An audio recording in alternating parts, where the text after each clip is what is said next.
Welcome to the Grow Podcast, everybody. I'm your host, Nolan Fast. We've got Sam Hahn back in the studio, and today our guest is Aaron Hurd of NRCS. And today we're going to talk a little bit about soil health, a little bit about cover crops, and a little bit about the EQIP program. So, Aaron, you graduated from Chadron State College, right? Yeah. So, what degree did you get to get into soil health, cover crops, that sort of thing? Well, that's really interesting that you start there. I grew up on a farm in central Nebraska near Litchfield, and I have grown up on a diversified ag farm. We grew a little of everything. Yeah. And so this resonated when I went to college. I got an environmental biology degree, and I got a plant science minor and a wildlife management minor. I was interested in wildlife, but I didn't know where I wanted to go with that. And so I went heavily into plant sciences and got a degree from Chadron. It's a really great school. They had some great teachers out there, and we were exposed to a lot of things from agronomy to cropping systems to a lot of rangeland. So it gave you a pretty good introduction. Yeah. So what have you've had a kind of a varied career between school and now. So where have you been? What have you done?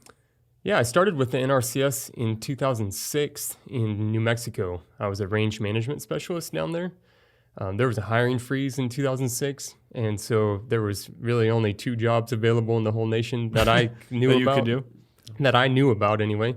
And I got a phone call one day that said, "How about New Mexico?" And I called up my girlfriend, fiance at that point, and I said, "How about New Mexico?" And she said, "I don't know." I said, "Well, let's do it." So we moved down, and it was a once-in-a-lifetime experience.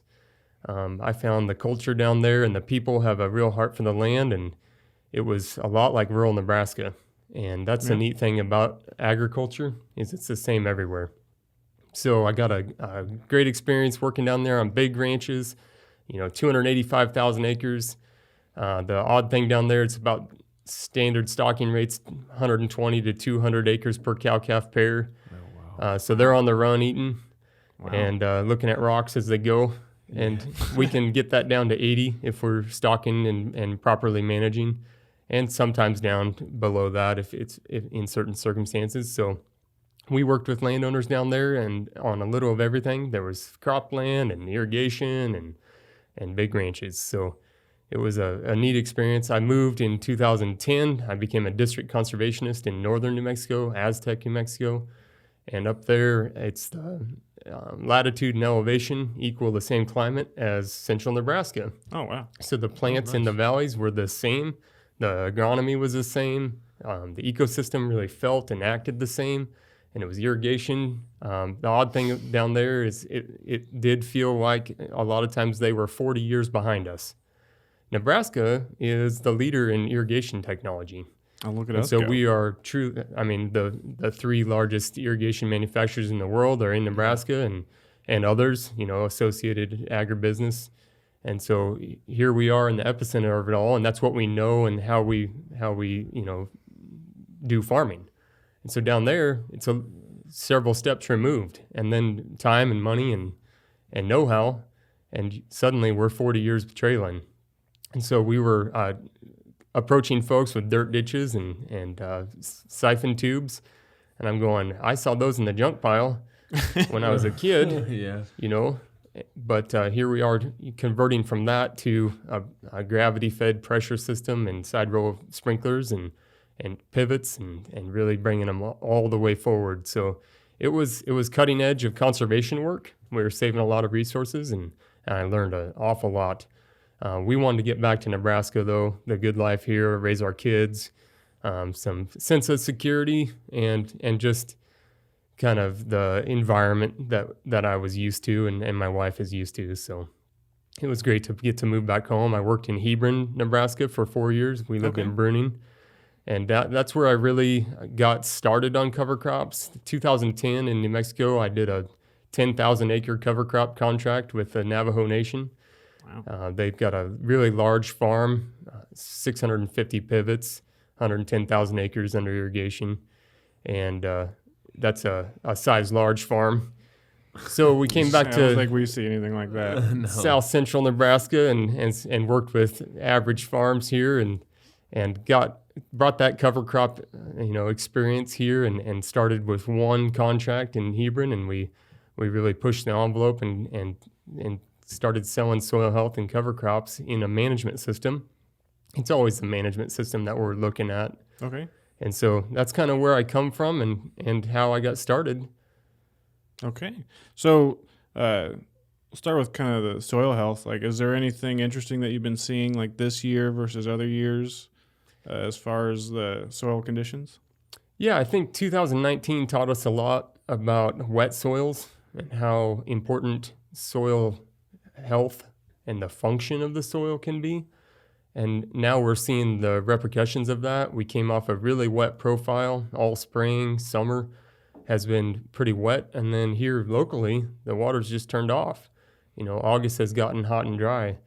And the fields that we're looking at that had a huge backlog of soil health management systems, good farming practices, including cover crops and some maybe manure or diversified rotations, we're seeing those crops pull through this dry spell and continue to have vigor, whereas some of the neighbor fields are starting to curl and slow down. So, I think it's the truth tester of drought. You can truly look at a management system under stress and see what it's good for. Well, Sam, you're an agronomist down in Plymouth. Like, are there any issues that you guys have been running into or seeing? Oh, I wouldn't say that there's anything really prolific that that we've seen. Some stuff starting to burn up and dry up a little bit, and so, but nothing out of the ordinary, I guess. Yeah. So, talk about the cover crops in relation to the soil health, because obviously that's like your main focus, right? Yeah. Absolutely. Yeah, I was just going to say, Go ahead. I guess they should explain, the benefit of these cover crops, for the soil health and what they do for them, I guess. Absolutely. So cover crops are just a tool. They can be used in a lot of ways. They're not the end-all, be-all. They can hurt you. They can help you. They're a really tough management system to get into. So we're definitely not batting, against that. We're trying to say it's not tough. And so that from the get-go, it's a tough tool to get into. Yeah. And we always say my best recommendation would be to start small and use it for a purpose. You need to have a really good reason why you want to use cover crops. And so that's where we usually start with folks is what can we use cover crops for with you? What problem can we solve? Cover crops are really good for erosion control, and especially those spring rains on kind of frozen soils. We can get a lot of surface erosion in that circumstance, little rills forming, especially in fields that are lacking residue. And if we put a rooted residue in there, even if it's dead but it has roots attaching to the soil, it can really change that circumstance and help that erosion not happen. And so that's a pretty low-hanging fruit to attack with your first cover crop mix. Yeah. It's just to have something that's rooted in the spring. And so, we got to have a window of opportunity in the cropping system for cover crops. That's a big challenge. And corn and beans allow for very small windows of opportunity. And so it's a tough way to start. So we're really trying to work with folks to understand how that cover crop interacts in that system. And my best recommendation would be to start after corn. Right after corn harvest, drill in a single species of cereal rye, something that you know how to manage or can successfully manage in the spring. Monocultures are a lot easier to terminate because it's just one growth pattern, one species, one maturity date. Everything should be the same, especially if we get good certified seed. That's another big factor. If we get varieties not specified and we get mixed blends of cereal rye, we can have 2-3 different maturity dates in that stand. And that can cause a problem as well, especially with herbicide killing. Yeah. So right after corn, because it's soybeans coming up, and soybeans are pretty forgiving in the establishment phase. So when we're drilling soybeans, if it's not quite dead, if it's green, if it's been dead for 2 weeks and we got to cut that straw, the seed placement of soybeans it doesn't have to be very precise. And so that's really a great opportunity to learn how it works.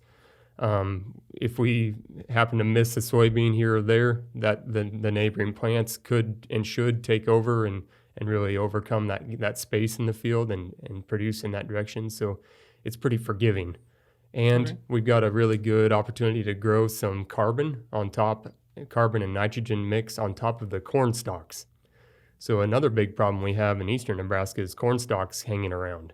Yep. We can't quite get that residue to degrade. But if we cover that up with some young tissue that frost kills, that's a higher nitrogen value than the corn stalk. And so then underneath that soybean canopy, we can start to cycle some of that residue. That has corn stalks in the ground, cover crop over that, and a soybean residue or canopy over that. It can act and be biologically active during the soybean year. So that's a really cool environment to observe for the first season of cover crops. And then when we go in and harvest soybeans, that high protein residue falls on top of that cover crop and that corn residue, and it keeps it up off the ground, and it makes it last a little longer. So then if we choose to plant another cover crop right then after soybean harvest, we're really planting into diversified residue, and it's suspended off the soil surface. We're not bare ground underneath the soybean canopies, and so that soybean residue is not on bare ground. That's a big deal come the next spring, because if we plant cereal rye again and we terminate it in the spring, 2-3 weeks ahead of planting that corn, it's really a time-sensitive issue. We got to get it terminated correctly because it's precision planting in corn. And then you have 2 or 3 different types of residue there, and you that's the year when erosion control really matters. And so you can have another really successful spring with all that backlog of investment. So it's kind of a 2-year setup for a big success when you're planting corn. Trying to get like the payoff off of it. Yep. So like the people that are contacting you looking for help, I guess the same question for you. Like are we talking like, do you see more new farmers or more established or older, younger? Like who generally is the one coming in and trying to get into this? Oh, I think it's variable. I mean, we don't have one set group of farmers that come in.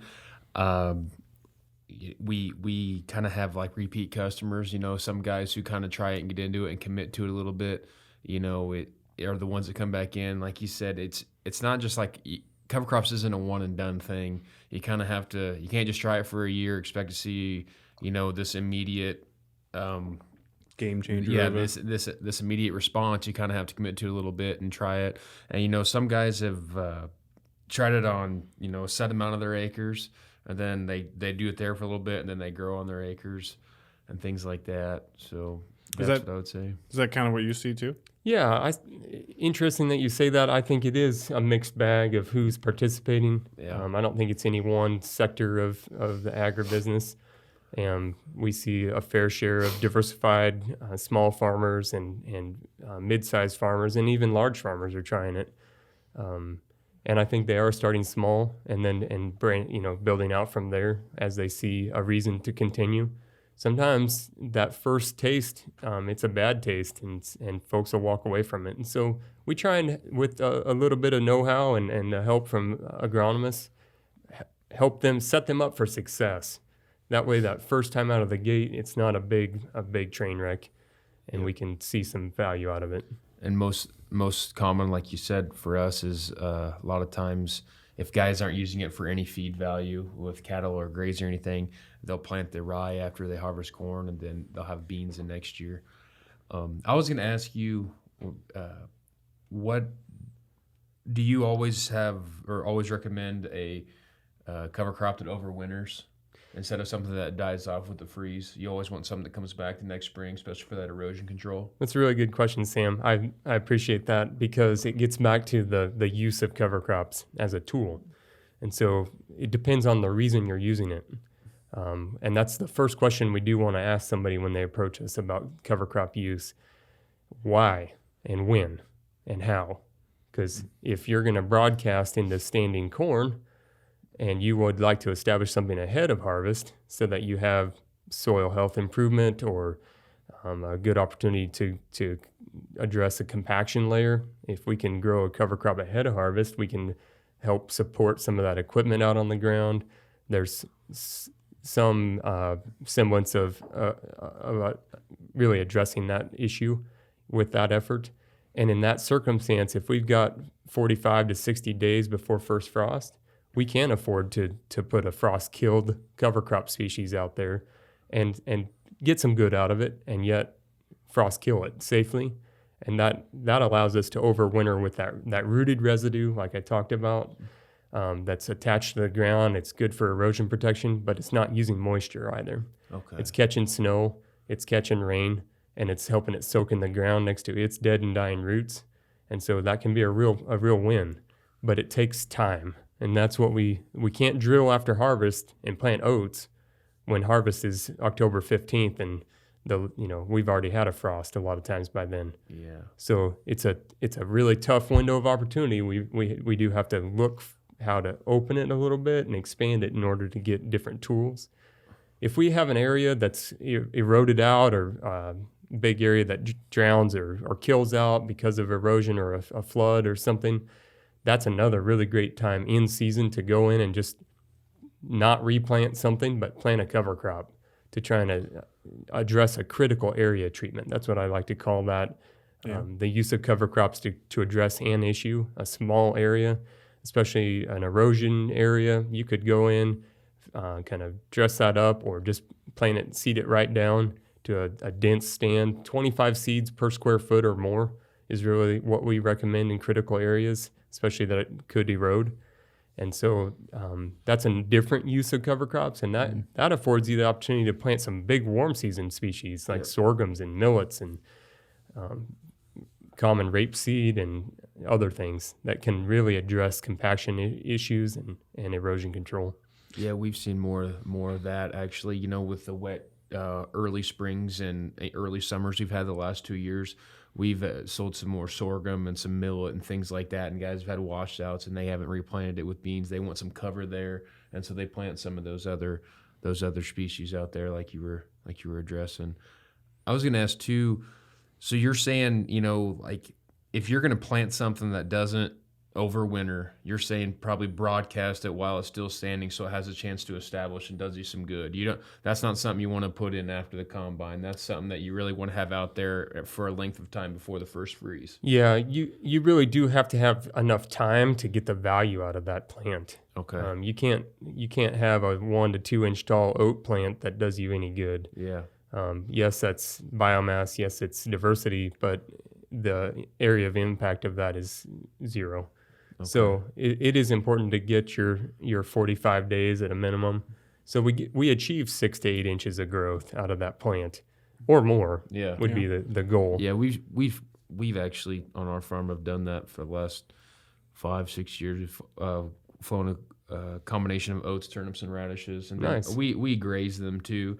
So, are you getting a benefit if you graze some of your cattle on it, and is that still getting a soil health benefit? Or? Absolutely, especially if you're past first frost with those plants.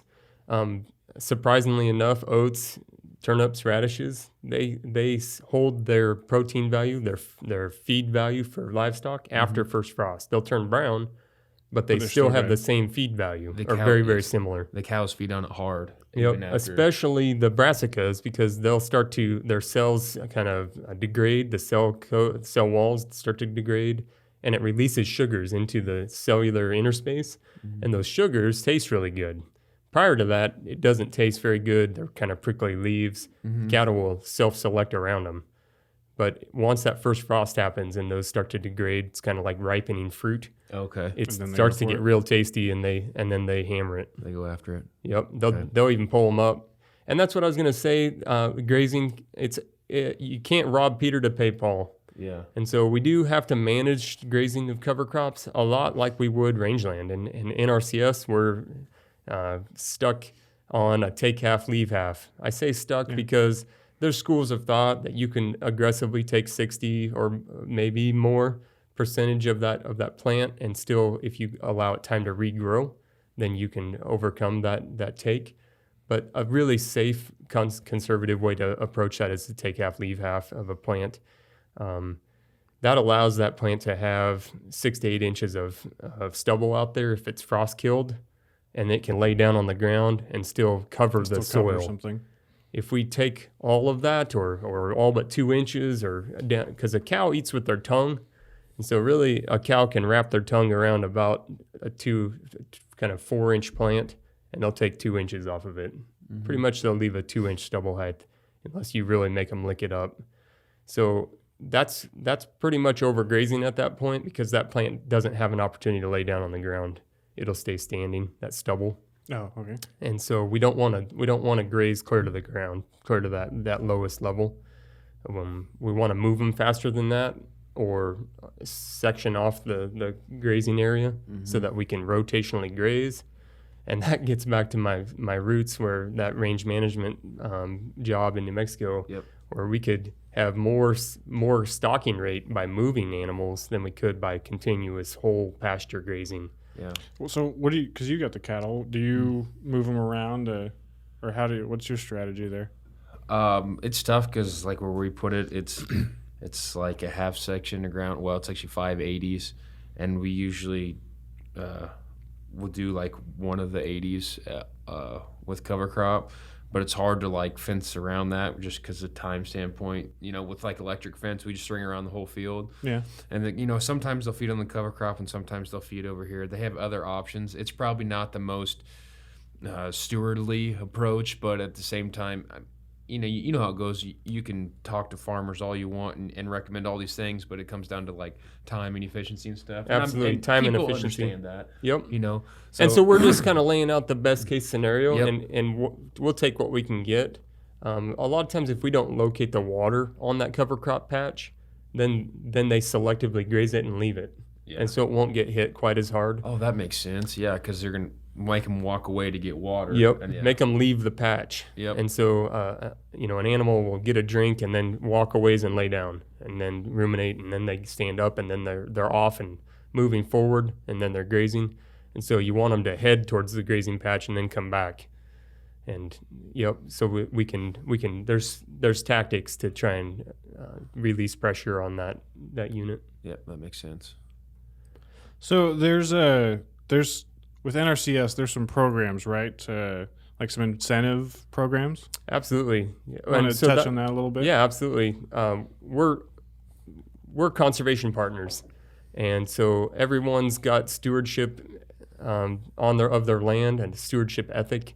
And we want to come alongside farmers and meet them where they're at and help them with advice, with resources, and with even financial resources. It's in the American's public best interest that we conserve our resources, it's not a survival of the fittest and a community kind of a tragedy of the commons circumstance.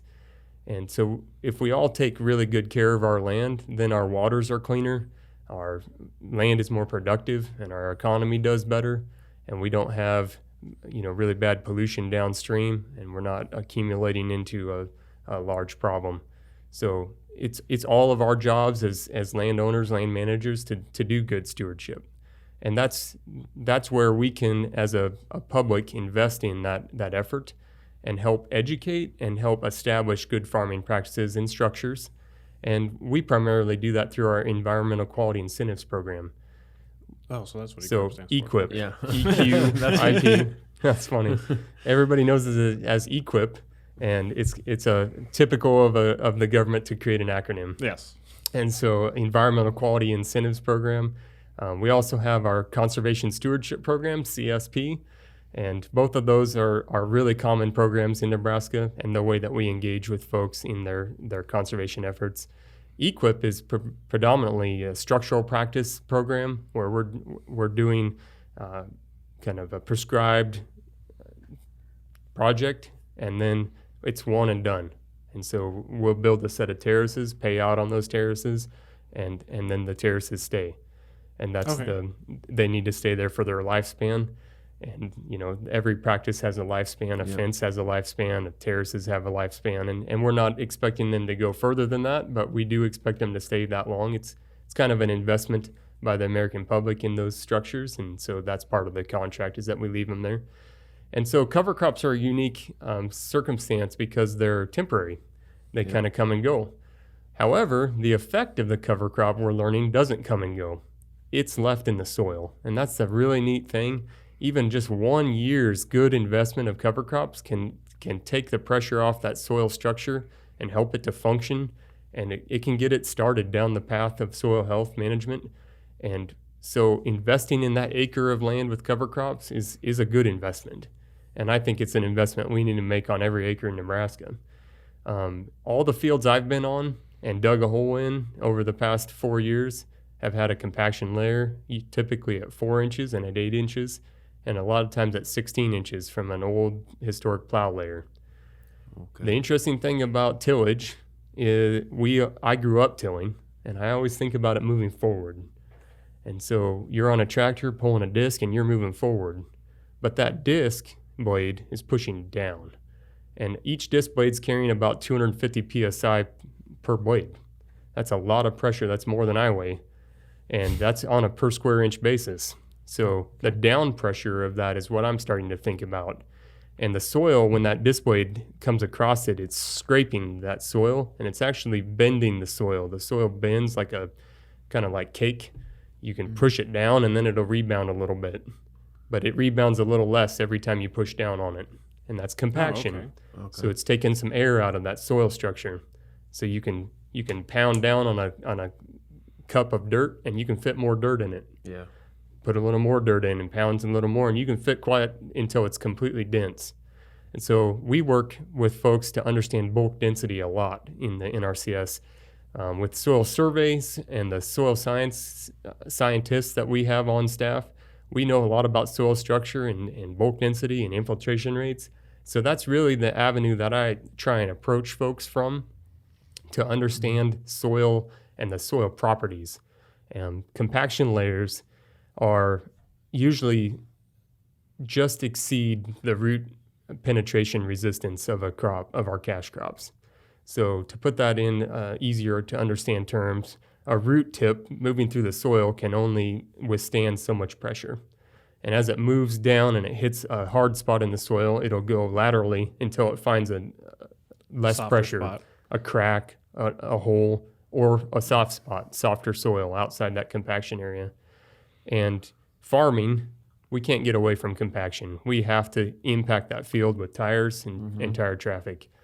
But that impacts a lane, a travel lane in the field. And I'm a big believer in controlled traffic and trying to control that traffic to specific travel lanes as best we can. The real loose end on that discussion is a grain cart and haying equipment, oddly. Yeah. Both go everywhere. And so that kind of throws it out the window in some folks' mind. But if we can combine traffic lanes as much as possible and then let that loose tractor go in the fall, at least we're reducing the total impact over the whole field. And to go further into that, then the tillage is field wide. And so that 250 psi covers every inch of that field. So that's when we find that consistent compaction layer. It's a horizontal crack in the soil. And a lot of times at that 4-inch layer, I see especially soybean roots turning laterally. And so those soybeans are trying to grow in 4 inches of soil. Mm-hmm. Well, that puts a lot of pressure on that 4 inches of soil for nutrients and water, mainly water. Yeah. So that's why I say a drought can really be a truth tester, because we can tell whether those roots have access to the full soil profile or whether they're suspended above some sort of compaction layer. And we can dig a hole with a tile spade, pull up a spade slice, pull apart that compaction layer and look for horizontal roots. And then we can start to talk about, okay, we have this problem, how do we address it? And that's where cover crops come in. Cover crop root tips have a lot higher rooting pressure tolerance. And So they can reach down and break through that. That seems common sense, but most of cover crop species haven't been hybridized, haven't been changed. They're just their original plant type, and so taprooted species have a really high rooting pressure tolerance. Yep. So we always try and include one or two of those in most of the mixes we set up, and that's because we want those root tips to blow through those compaction layers and create that crack and fracture that layer, because the next year those cash crop roots will move along and find that soft spot and go down. And go through it. And then we see that opens the window. So that's what I'm talking about when we treat an acre with cover crops. If it's done well, if we achieve that 45 days of growth and we have some deep-rooted taproots in that mix, we can, 25 seeds per square foot's like 1.8 million seeds per acre. And if every one of those has a root that makes it through that compaction layer, that's basically like shooting that acre with a shotgun in the root system. Right, yeah. And so then your cash crop roots have a fair chance to find one of those 1.8 million seed holes or root channels to go down. And as we continue to use no-till and cover crops combined, you can see how the root channels that are established in year one stay, because we're not disking them up. We're not destroying that soil structure with a tillage implement. The next year we do cover crops again, and there's another set of root channels that are developed, or they reestablish the old root channels and re-enlarge them, make them more structurally sound. And then the third year, we can accumulate even more holes. And really, that's when cover crops start to shine, and we see a release in a cropping system. Suddenly, it's like you can take a deep breath and go, okay, this is a little easier. Well, I truly believe that's an accumulation of benefit through time in the soil. And it's just like exercising. If you exercise one day, you're not healthy. But if you exercise 300 days in a year, you're going to look and feel a lot different. Yeah. That's called an accumulation of benefit. And that same thing occurs in the soil as we exercise the soil with a different type of root. So the for the EQIP and the CRS, like what is the actual so if somebody applies for the program, are they, so you're like, how does that work? Are you giving them like a kickback, or are you actually paying, or like That's a really good. Yeah, what's that process look like? It's really good to explain. So somebody walks in the door, they're interested in cover crops, say they've never used cover crops. I've explained how I would start them off with a monoculture of cereal rye, and our programs are really set up that way to support that effort. So they walk in, they can sign an application year-round. An application puts their name in the hat for a potential funding. It's competitive funding, and so we go through a ranking process. There's a set of questions that we ask each application, and we rank them based on where they're at, what resources they're addressing, whether they're in a critical area like a wellhead protection area, some important land area that we need to protect. And then that ranking score, they come out in the list. And so we start at the top of that list, and that person takes their full allotment. The contract has a size, so say it's $100,000. That's a really big contract here. But, they take that off the top of we have a set funding pool. So we just keep cutting the top off, and we work down that list until it's gone. And then somebody will be on the bubble. They'll be partially funded, and they're, say we fund 10 applications, and that 11th one's partially funded. So we say, how much would we need to fund that 11th one? And we submit that up to the state office, and we submit to Washington, and we have an additional request for money. And sometimes we'll get that request because some other state doesn't quite use all their funding. Some circumstance occurs, and we'll get a push down of more funds, and we'll fund the bubble contracts. So how much, dollar-wise, how much are you guys funding a year? Yeah, do you know? I don't know the total totals, but I do have a ballpark of cover crops in Nebraska. And so typically through EQIP, we're funding, in the last 3 years, it's gone from kind of 60,000 to 80,000. Let's see, I'm not sure if that's acres. Let me think about this. It is acres. Yeah, acres. 60 to 80,000 acres? Yep. Of total funding across the state. And I have some numbers here. So for that cereal rye cover crop, if that's how we're going to start off, there's a cost share rate of $23 an acre for that. And so that we establish a timeline of when that farmer is going to plant cover crops. We work on the whole system and talk about, the best time to start is after corn. Where do you have corn this year? And kind of plan out the fields that they're going to apply this cover crop to. We put those fields into a schedule of operations. We lock that in, and then that gets contractually obligated. So then we're both obligated to this contract. When they install a cover crop, we walk out and we see, the cover crop's installed, and we pay them $23.79 an acre for that cereal rye cover crop. They turn in seed tags or a certification sheet anyway, and confirm, this is what I installed, and this is when it was installed and how it was installed. And then we certify that practice and make the payment. It goes to the farmer. Because obviously you were in the seed shed, you sell a lot of cover crops. So they come to you, they get a design. Agreement. We hand them a design. And they bring it to And they would typically bring that to Sam to fill the order. Yep. Basically, they come in and order. They get their plan from them. They come order it from us, and then we get it to them. They plan it. They come out and see it, and then we bill it for them, and then you'd basically reimburse them. Yeah. And that $23 and whatever cents is pretty much going to cover your rye cost. And it depends on how cheap you can drill it.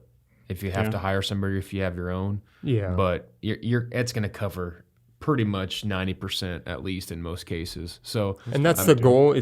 We're trying to decrease the risk on this conservation practice. So if they're afraid of it not working, you can but there are some hidden costs in there. Yeah. Some logistic costs, some transportation costs. Yeah. Things that do add up. But if that farmer's already in town talking to you and they pick up cover crop seed, they may not see that trip back home as their logistics of getting that seed home. But that trip does cost money. And so that's part of the money that we're able to accumulate and calculate into that. So how often do you see orders come through from? Well, it's fairly often. We don't really see them as they don't come through from them. They come through from the farmer. The farmer orders it. But we just see it when they ask for, hey, I need a scan of that seed tag and stuff like that. And we see a lot of them with the airplane over at Fairbury. I mean, with SkyTech, we're flying stuff on, and we... you get more guys that don't do the cover crop as much, so sometimes you kind of find out they're using the program to their advantage.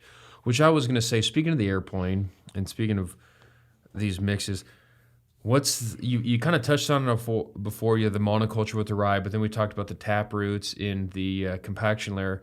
How are you deciding what mixes to put together for these fields? Are you going to look at the fields? Or are you asking a field history? Or how are you kind of deciding what all mixes you want to put in there? Because I've seen some of the mixes and I'm like, okay, that's a unique one. So we're on site looking at that field, digging a hole, identifying, yes, we have a compaction issue, we have an erosion control issue, we need diversity, we need some biological diversity or an addition of nitrogen to cycle some corn stalks. Corn stalks shouldn't celebrate their 5th birthday. So we should cover them up with some good high nitrogen residue and cycle those things. So we're definitely out there looking for that resource concern. And then I really see EQIP and the participation goes this way. If you participate for 3 years with us on a cereal rye cover crop, you can come back to us.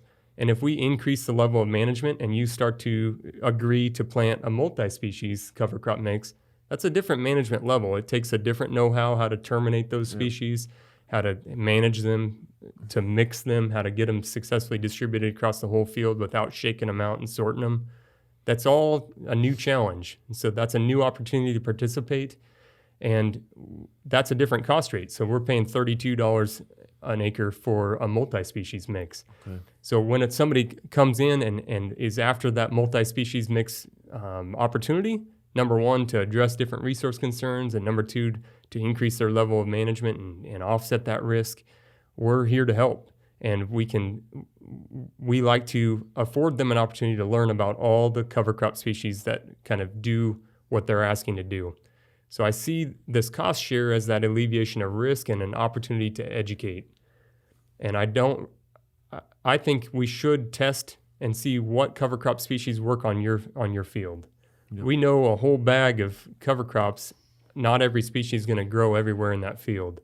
But if on your particular field, something stands out to you in that larger mix, then you have an opportunity to use it again. And so it's really an educational opportunity to see all those species in place, to say, you know what, I didn't see a lot of benefit of that, but I saw a lot more benefit in this species.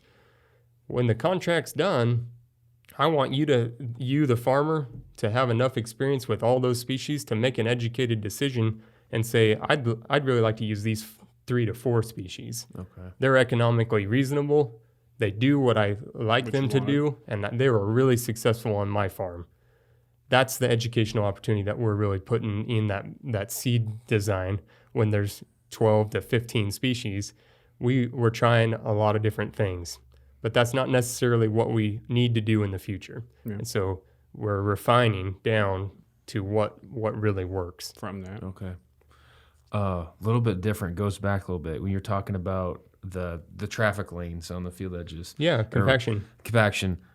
So are you like a fan of the flotation tires and stuff like that to try and alleviate some of those problems? Or like these big LSW tires, do you think that would be like a wiser investment to help reduce compaction? I think anything we can do to address compaction is in the right direction. There's a lot of issues with corn stalks chewing up tires if we're actually driving over the corn stalk row on those big tires and things. You know, I'm not fully aware of all the negatives of those tires. Yeah. But I know there's always pluses and minuses in every decision we make. I'm just saying that we can't forget that we're actually impacting that soil structure below ground. Yeah. And that does impact root growth and productivity of that field. And so if we can get below 50% of the rows with a tire traffic impact, then 50% of the field has a higher infiltration rate. We're soaking more water in the ground on 50% of that field than in the traffic lanes. Rogers Memorial Farm right here east of town is a really awesome research demonstration. He's got a long-term tillage study going on. He's got full field with regular size field equipment research plots that are 40 years old. And he's done fall plowing, spring double disking, and a harrow every year for 40 years. Minus 2019, it was too wet to plow. Yeah. So he said that would not be good farming practice. So he didn't do it. Mm-hmm. But it's got 40 years of that management system. And he's also got 40 years of no-till right next to it. These are randomized replicated strips on the same soil, on the same hillside. And he's been monitoring the soil properties, bulk density, infiltration rates, soil organic matter for 40 years. Oh, wow. And crop yields. Yeah. And we're seeing a 20 bushel difference between those two plots. And we're seeing a 2 to 4 inch per hour infiltration rate increase. Oh, wow. That's between crazy. Tillage and no-till and tire track versus non-tire track. So we can see a 4 inch an hour difference between a tire track and a compaction lane in the tillage plot versus a non-tire track in a no-till plot. That'd be the most extreme. So wow. That's a big difference, and he's down to 33% of his rows see a tire track and have that compaction layer. And so 70% of that field, 67% of that field has that higher infiltration rate. That starts to take the lid off of the infiltration rate problem. We're starting to soak a lot more water in the ground, and he doesn't have runoff from those no-till plots. But you can definitely see the erosion and runoff from the conventional till plot still. Absolutely. So that's really an eye-opener to the concept of compaction, and that it does make a difference on infiltration rates. And so there's some studies out there and I'm probably going to blow this up, but I think it's like 90% of the compaction occurs on the first field pass.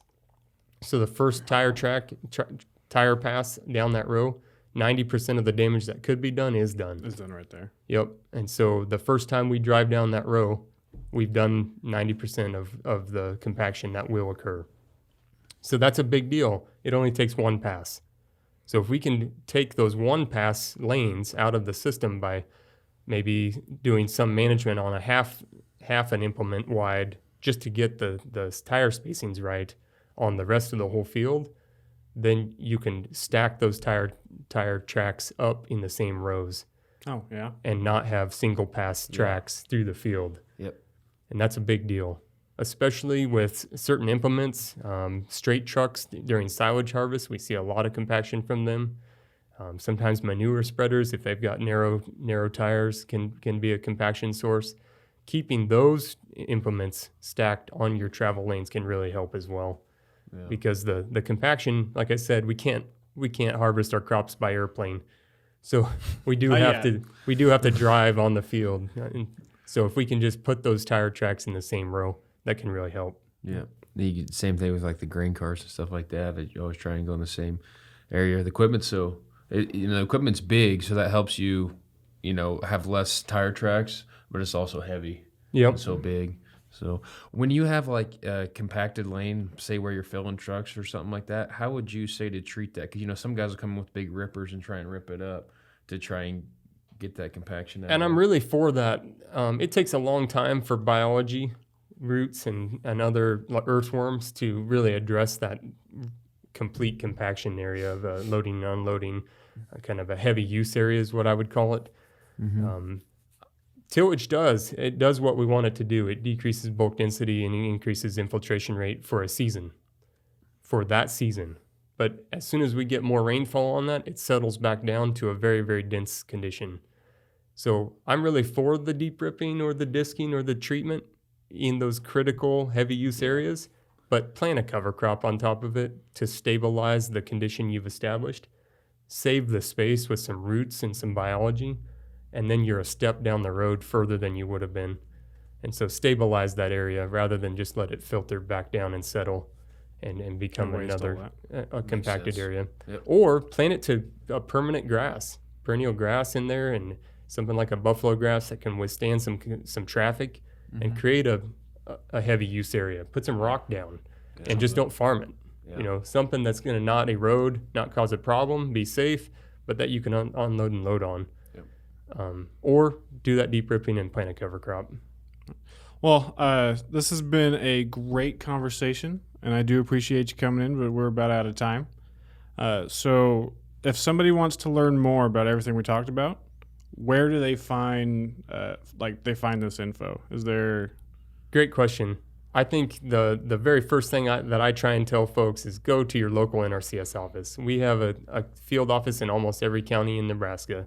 Okay. And those folks are there at the USDA Service Center where farmers are already certifying crops with the FSA. They can walk across, talk to the NRCS about that opportunity, fill out an application, talk about a scenario and a plan, and figure out why cover crops might work for you. If you're annually tilling in pivot tracks, drag a drill on those pivot tracks and plant some cover crops there. If you've got a critical area, try it small. Try an area and see if it addresses the issue that you'd like to target.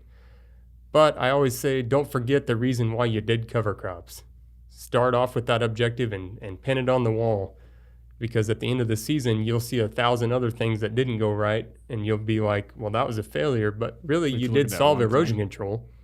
And so you hit the target, but maybe we can adjust something to hit more targets with the same cover crop. So walking into the field office, talk to those local conservationists. They've all got experience and training and know-how in your area with your climate and with your soil.